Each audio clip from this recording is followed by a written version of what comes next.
ball moves when I stay below the threshold? Yes.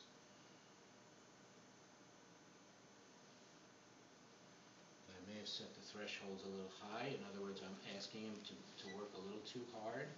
So I go back to my screen, which is here, and I change these thresholds. I just want you to get a feel for it. I know some of this, there's a little too much going on.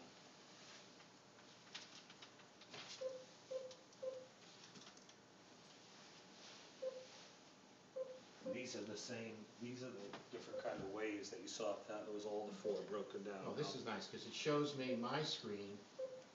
This is what I'm seeing, and he's seeing this over here.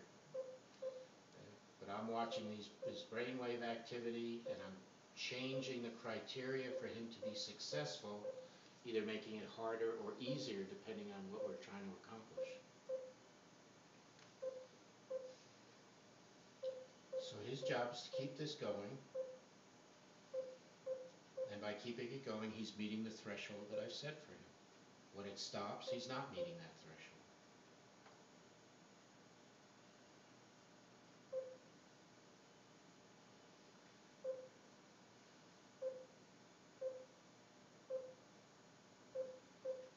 So we'll just get to the end of this, and I'll show you one more.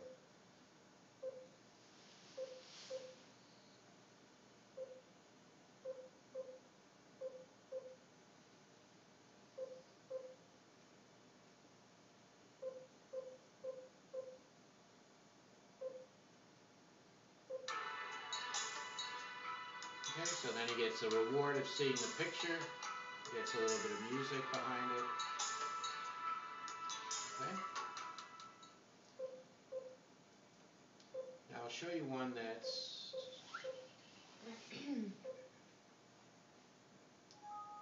much simpler. So we might use this with Sean when he first starts.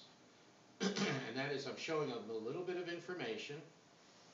And again, this is my screen. And I'm saying to him, okay, Sean, here's the deal. I want you to keep it below the bar. And every second you keep it below the bar, you get a point. Can you hear it, the beep when it's also giving some auditory feedback. And again, all I'm asking him to do is suppress all his brainwave activity, calm himself down, keep it below that line.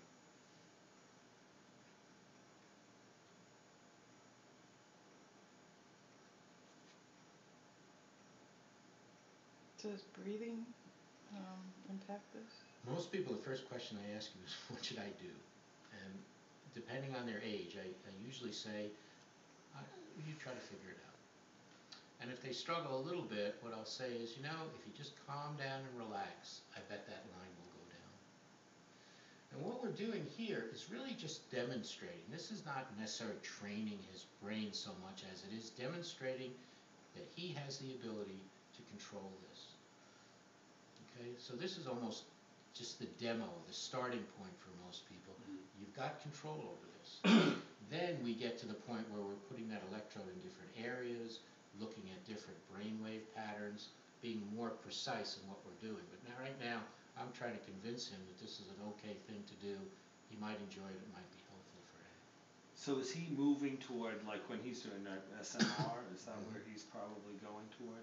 Depending on the reason. No, I mean like right now, dampening it all. They call this squash, which means just bringing everything down. Yeah. Let's say someone came in and they were almost manic, just very hyper. Yeah. Well, maybe the easiest thing to do is just say, calm down. Everything, calm down. Okay? And the reason I like to do this is most people can do this. They can't do specific brain waves, but they can do just overall calming down. So it's almost like reinforcing him for doing it because he's being so successful. And then we move up and we do things that have, do you remember Pac-Man? There's a little Pac-Man game that he plays to keep it going through the maze. Again, it's giving him information. Some kids come in and they say, you get the feeling that they want to be entertained, but really it's to train them, but they have to have something interesting.